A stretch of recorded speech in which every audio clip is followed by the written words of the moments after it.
It's a really a smooth ride up and down. And one of the different things that I saw on the spacecraft, the Dragon, is during the reentry, I was able to see the plasma of the during the atmospheric entry. So we had like a firework and then with the glow of the air for a long time. So I was able to enjoy the light show during the entry. It was really impressive. We saw the most incredible Aurora.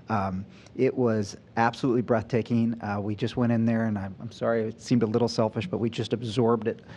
We didn't have the skill set yet. We hadn't consulted with Koichi about getting some photography done in that setting, but we just kind of hung out in there, and it was just so powerful. And then when Crew 6 arrived, it was cool to see it through their eyes for that first time. You know, when you get out there and you're floating around and you're kind of unsure and you're unsteady, and to see how quickly Crew 6 was adapting, to see how quickly they were picking up on all the maintenance tasks and all the daily tasks that we were covering during handover.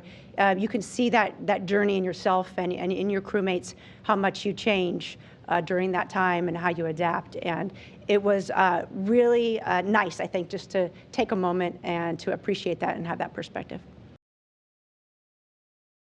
Nicole's right. The Gs are a little surprising. I mean, even if you're ready for them.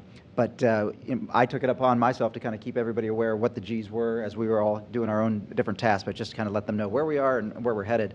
And I remember calling out, 4.5 Gs or so.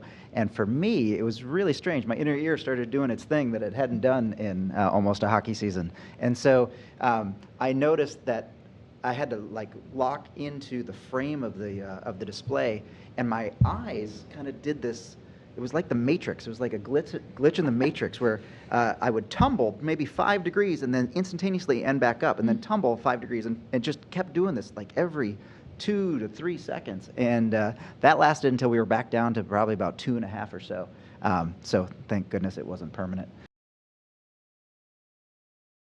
So we grew tomatoes on the Veggie 5 mission. And every day, pretty much every day, we added water and checked the condition of the plant, and it was very soothing for me to be able to see that. And unfortunately, I didn't have a chance to eat it, but Frank and crew members of Crew 6, Expedition 68 to 69, will be able to harvest it, and I really envy.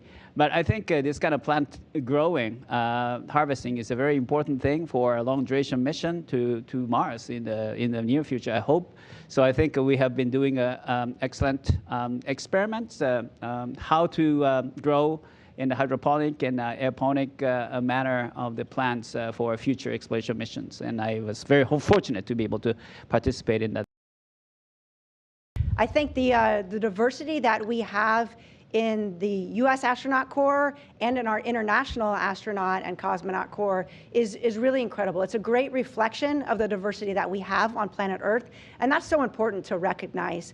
We're, I think, getting to the point, too, where that is not really as much news as it used to be in the past, right? The fact that a woman was flying to a space or that a woman was doing a spacewalk, fortunately, we're finally progressing, I think, enough to an era where that's common nature.